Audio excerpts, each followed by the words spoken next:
Now, from WBZ Sports, this is Burton Ernie Talk Football with Fauria.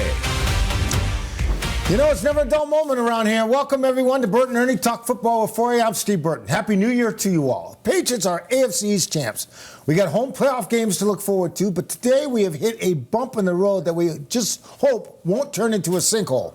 We learned today that Stefon Diggs is facing serious criminal charges. He's been charged with felony strangulation or suffocation and a misdemeanor assault and battery.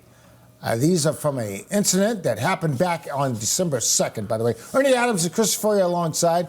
And as we tape the show right now, we learned about the charges just a couple hours ago. Diggs issued a statement through his lawyers saying the alleged incident never happened. And this is about a dispute between Diggs and an employee over money. Well, the Patriots have issued a statement themselves saying Diggs has their support. And for our purposes here, I want to talk to Ernie Adams and Christian Fauria about situations such as this. How does it divide the locker room? Does it divide the locker room? What do the Patriots do? How should they respond? All these are firing at you right away. Ernie, you first. Well, Steve, Happy New Year. Yeah. I said that at the beginning of the show. You're right. And, you know, there's a reason that you'll see so many, players and coaches say, let the legal process play out. When I don't know anything about this situation, really, other than what you just read. So it's if you don't know, you're better off. A big part of the legal process is determining what the truth is. Let it play out. Don't go commenting on something you really don't know anything about. That's pretty much always good advice for players and coaches. Okay.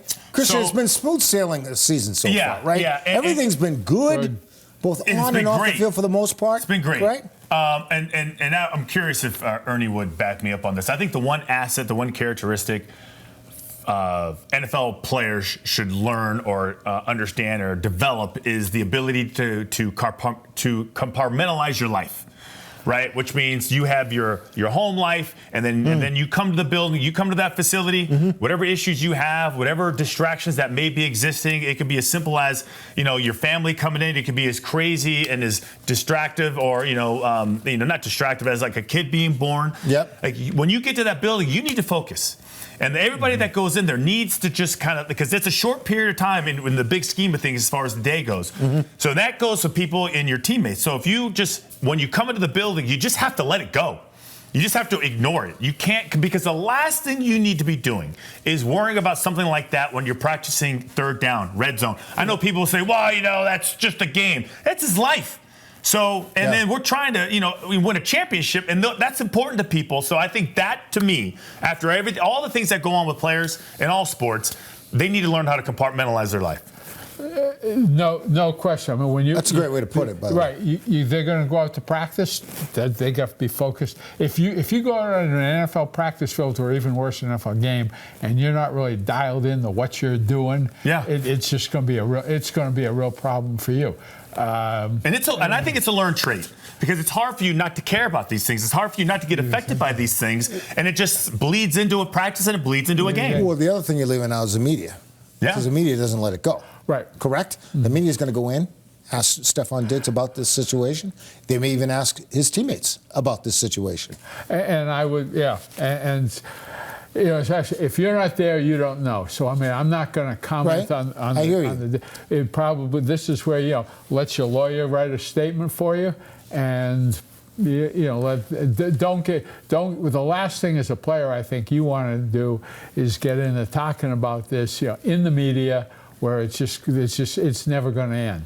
This is what you got a lawyer for. Yeah, and I would say in the players, there is some shrapnel effect, because the lockers, I may have the locker right next to you. Someone's going to come up to me and ask me, what do you think about what happened? I said, listen, I don't know anything about it, but, in my job, that has nothing to do with me. And you just answer it once. That's how you would handle it. Yes, listen, I don't know anything about it. Right. Well, I'm not going to comment on something I know nothing about. I didn't read the brief.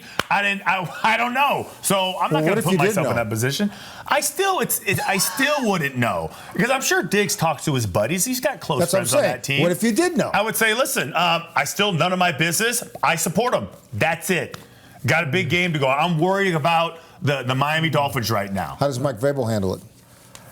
Well, I think it's it's always a tough one. First of all, I would bet you anything. Mike sat down, with the player. Tell me your side. But again, it's always the safest place to be for a player or coach is let the legal process play out. The truth will come out. What you don't want to do is start commenting on something you really don't know what happened, and then other things come out, and then they'll come back to you. Well, how about this? Like Christian said, answer it once, and if it's not you, answer once, and then let it go. The whole thing that Ernie's talking about, speak for yourself. That was always been the main lesson. Speak for yourself. Don't speak for anybody else other than yourself. That's key. I think the other thing is and not for nothing. This organization has seen a lot worse. They've seen a lot of things. They are well versed at handling these situations, messaging, protocol, all that stuff. They're not going to have a problem dealing with this, and this will absolutely not affect them moving forward. Oh, can it rattle a team? I mean, let's talk about the incident that happened with Plaxico Burress. I think it was 2008, and again, I wasn't there, but I do know that for the first 11 weeks of the 2008 season, the Giants, as defending Super Bowl champs, were playing like Super Bowl champs. They had a really good team. And then what happened? And then he had the incident. At the Who's he?